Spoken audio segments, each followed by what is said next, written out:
So the car we're driving right now is a Mitsubishi Montero Sport RALLIART. And today we're going to take a look at this car and see if it's still worth it in 2023 by looking at its exterior, interior, its features, as well as its driving dynamics.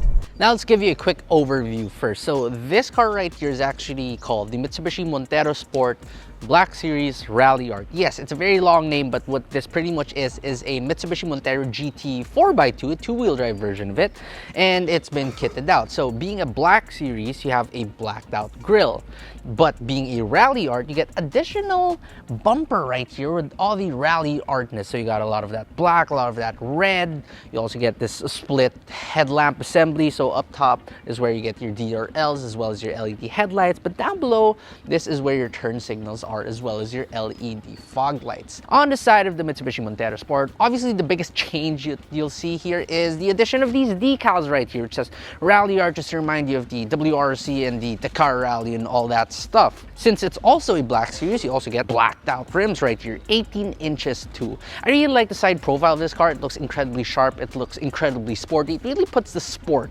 into Montero Sport or Pajero Sport, whatever you want to call it. The wing mirrors, they are also chromed out with repeaters on it. You also get cameras right there, and you even get chrome on your door handles. At the rear end, being the facelifted Mitsubishi Montero Sport, the most essential part of this rear assembly right here is the tail light. So it still is this vertical assembly right here, but they decided to remove those reflectors down below, so it doesn't look like it's crying anymore due to popular demand. Anyway, another addition for this RALLIART trim would be, well, the RALLIART bumper with black and red on it. And if you look down below, even your mud flaps also say RALLIART on it. Up top, by the way, being a Black Series 2, you get a blacked out roof. Now, you do get a power tailgate. The only small complaint I have right here is that the opening isn't exactly the widest. So if you have like larger items right here, not exactly going to fit it. Now, with the third row seats up, the space is pretty limited, but you can easily just fold that down to increase your space. Unfortunately, the Mitsubishi Montero Sport does use a rather old system, so while it does fold flat to the floor, you do have to pull like two things. One for the base of the seat to go up, and the other for this backrest. It's fine folding it down, but if you do want to fold it up again, well, you do have to go on over to the front of the car just to fold down those seats, those base of the seats. Now for the power aspects of things. So lift up this hood. Unfortunately, it isn't assisted. And right here, what you have is a 2.4 liter turbo diesel engine with MyVec, of course, making 181 horsepower and 430 newton meters of torque. Now, this is mated to an 8-speed transmission, but I'll tell you in the drive later on why I'm not a very big fan of it. However, this car right here can still do around 7 kilometers per liter in the city. I know not the best, but on the highway, it makes up for it by giving you 17.5 kilometers per liter. What about the interior? First, let's check the door thud. Sounds about okay. In here, I'm kind of liking the feel of this car because a lot of the PPVs out there, it feels extremely spacious here by the middle, but it feels very empty. But with the Mitsubishi Montero Sport, you have this like really chunky center console, which really gives you a very cocoon-like feel. It's a very sedan-like feel. Now, the only issue I have with it is that sometimes your knee will kind of hit this side panel right here, but not to worry because there is padding right there. Speaking of padding, honestly, there's not too much in this car, only those proper touch points. So the dashboard, well, there is some sort of leather, but it isn't soft. And here on the side, it's the same thing. But here, where your arms will be, well, yeah, that is leather and padded as well. The steering wheel also has pretty nice and supple leather wrappings on it. And you can also tilt and telescope this steering wheel right here, and it goes pretty far back too. You get paddle shifters, and you also get a lot of buttons right here for your camera, as well as your adaptive cruise control and your audio controls. You also get a digital instrument cluster, which is also very configurable. You have 3 different modes on it. My only issue with it is it's not the most high resolution out there, but you know, it's extremely usable, so I don't really see a major problem with it. By the center, you have yet another touchscreen, which again, it doesn't have the best graphics out there, but it is pretty responsive, and it does come with Apple CarPlay and Android Auto, but yeah, they are both wired right here. This is also where you can get your 360-degree view camera, including cameras to see the curb, which is particularly useful. You get a single zone climate control, you get 2 USB ports, and oddly, you even get a button HDMI port. I don't know what you're going to use that for. Now, if you don't want to use your paddle shifters, you can also use this pretty chunky gear lever right here to manually shift gears plus and minus, up and down. And right behind that, you got a little coin holder right here, an electronic parking brake, and you also get auto hold. You get two tiny cup holders, a jug holder on the side, and that pretty much sums up this front interior. Oh, right, the seats. They're pretty comfortable, 8-way power adjustable. I like the leather on it. I love all the bolsterings and the support. They're not too aggressive. They're really extremely comfortable. And even the passenger seat gets 8-way power adjustments. Now for the really con side of this car right here. So you don't get a panoramic sunroof, you don't even get a sunroof, and oddly, just like a Porsche, you don't have the push to start button right here. It's over at your left, just beside your driver's side air vent. Kind of odd, deal breaker, not really.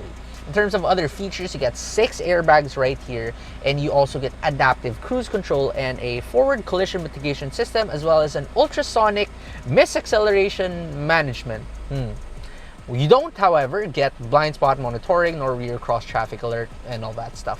And now for the second row, we check the door, and it also sounds about okay. Back here, space is actually pretty good in terms of leg room if you're only 5'6" tall. Even if you're a little bit taller, yeah, I think you're not gonna have any problems right here when it comes to leg room. But when it comes to headroom, yeah, that's a little bit on the limited side. So if you're probably like 5'11" or so, you're gonna start to struggle right here in terms of headroom, because the seats, they do kind of sit pretty high. But at least you do get a lot of toys back here. So you get 2 USB-A ports, you get a household charging outlet, 150 watts at that. You have these pretty interesting map pockets. So you have like one main one and one smaller one. But if you want to put a laptop on it, you can just yank on it, and this Velcro unstraps to give you access to a bigger map pocket, and you have it for both sides. Pretty interesting. Now, this center armrest right here is pretty thick and also comes in cup holders, but the issue I have with it, you see, if I don't recline my seats too much, it tends to like hit the base of the seat, and so it doesn't really function much as a cup holder anymore. But anyway, you can easily just recline your seats, and they really do go pretty far back. Now, speaking of those third row passengers, you're actually gonna get along with them pretty well, because they're not gonna feel irked even after a long road trip. There's surprisingly a significant amount of space back here, even with these seats slightly reclined. So that's probably the reason why Mitsubishi didn't even bother putting like sliding second row seats, because look at the space I have back here.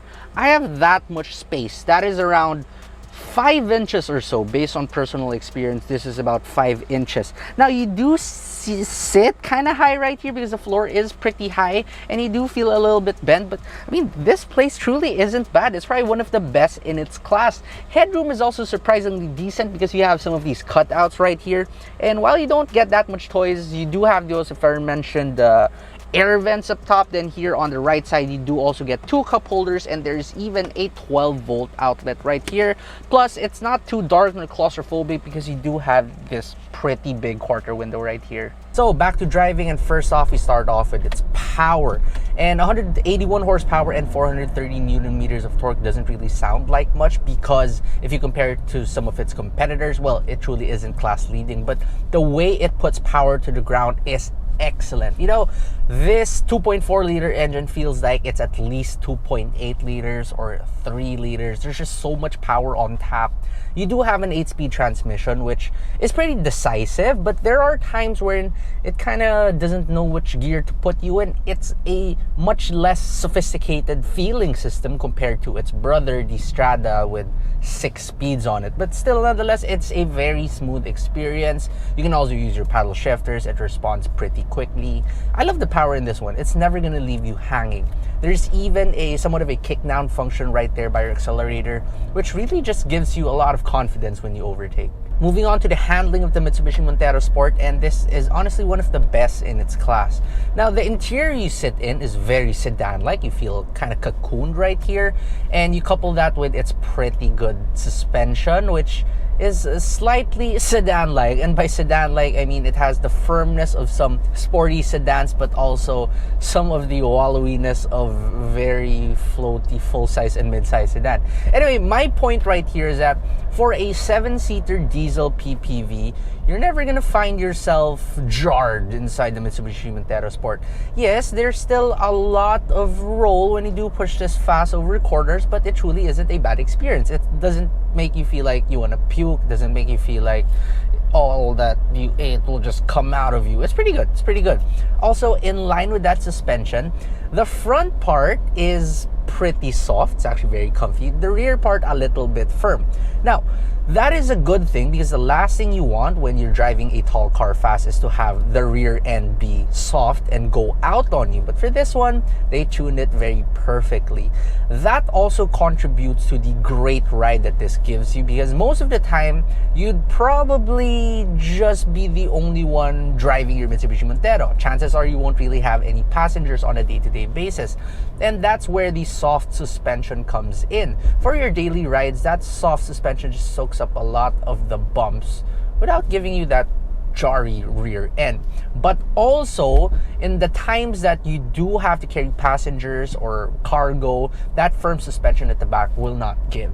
In terms of noise, it's actually pretty surprising because on the outside, the Mitsubishi Montero Sport is actually pretty loud, but the noise insulation inside is pretty good. Granted, you still do have a lot of road noise and, well, wind noise that does enter into the cabin once you're going at pretty highway speeds or extra legal speeds, that is. But for your daily trips, as long as you stay within the speed limit, you're going to be more than happy with the Mitsubishi Montero Sport. It's still not as good as a Ford Everest, yes, I know, but also this is a way older design, but it can still hold itself pretty well.